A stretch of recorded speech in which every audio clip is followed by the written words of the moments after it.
I Can Say No. A kid's book about body boundaries, body safety, and consent. Written by Alicia Ortego.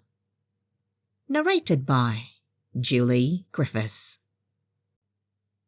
Hi, my name is Mia, queen of my wonderland. My castles are so beautiful, all made of blocks or sand. I love spending time outside and climbing great big trees, running in the field and enjoying the gentle breeze. My best friend's name is Tom. He fills my days with glee. But yesterday at school, he did something that upset me. He thought of a funny joke that he was eager to share. But instead of telling me, he unexpectedly pulled my hair. Ouch! I frowned. My feelings hurt like never felt before. I immediately decided not to play with him anymore. When I got home, I was so sad I didn't want to play. So I told my parents what happened earlier that day. "Oh, honey," my mom declared, "what Tom did wasn't right. He must learn that pulling someone's hair is really not polite. Your body is solely yours, and here's what you should know. If a touch doesn't feel pleasant, you can always say no. Your body boundaries exist so that you can choose which touch you want to accept and which one to refuse." "What are body boundaries?" I asked, scratching the top of my head. So my dad pointed to the castle we made, and this is what he said. "Imagine this castle as your body surrounded by protective bounds. As a queen, you decide who can enter the castle grounds. Some touches are very pleasant, like your mom's goodnight kiss, or a warm bear hug from your grandmother that you miss. But kicks, punches, or pushes are not welcome at all. That's why your Majesty's castle has a sturdy, defensive wall. It safeguards your private parts and your personal space from any touches that might bring a frown to your face." I have private parts? I was as confused as I could be. My mom said, "Do you remember swimming in the sea?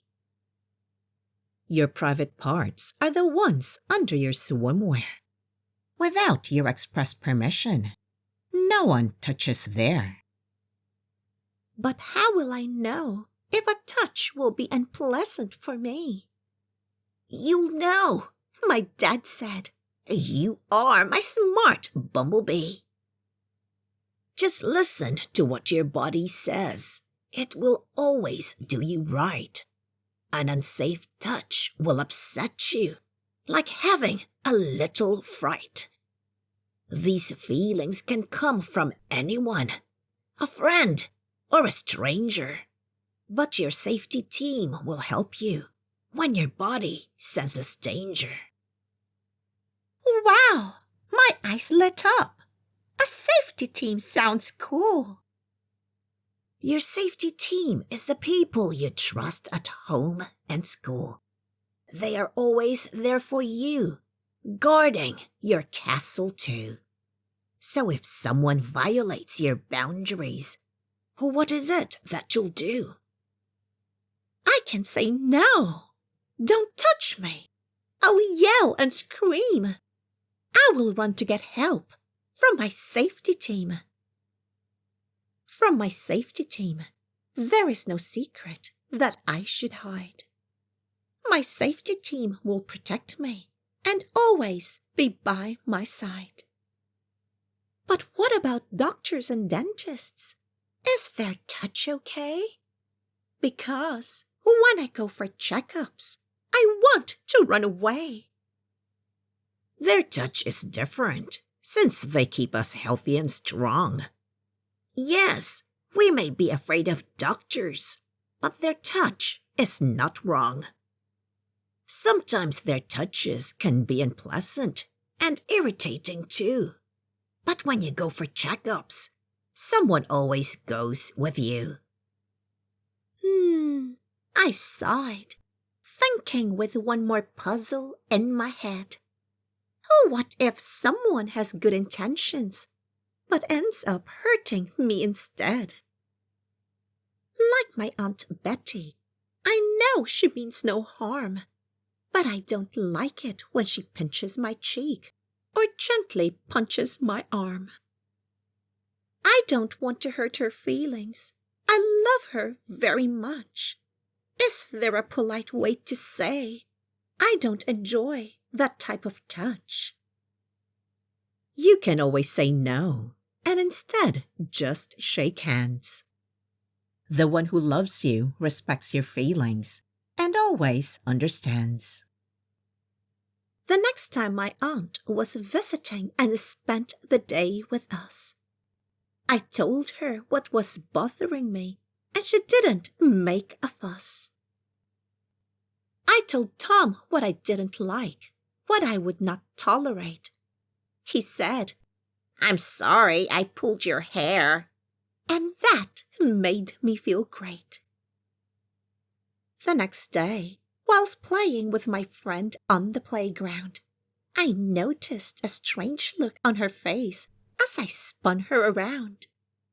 I stopped the spinner right away because I wanted her to know. If you don't like me spinning you, you can always say no. Don't do to others what you wouldn't want done to you. I can say no and feel fine when others say it too. This has been I Can Say No, a kid's book about body boundaries, body safety, and consent. Written by Alicia Ortego. Narrated by Julie Griffiths.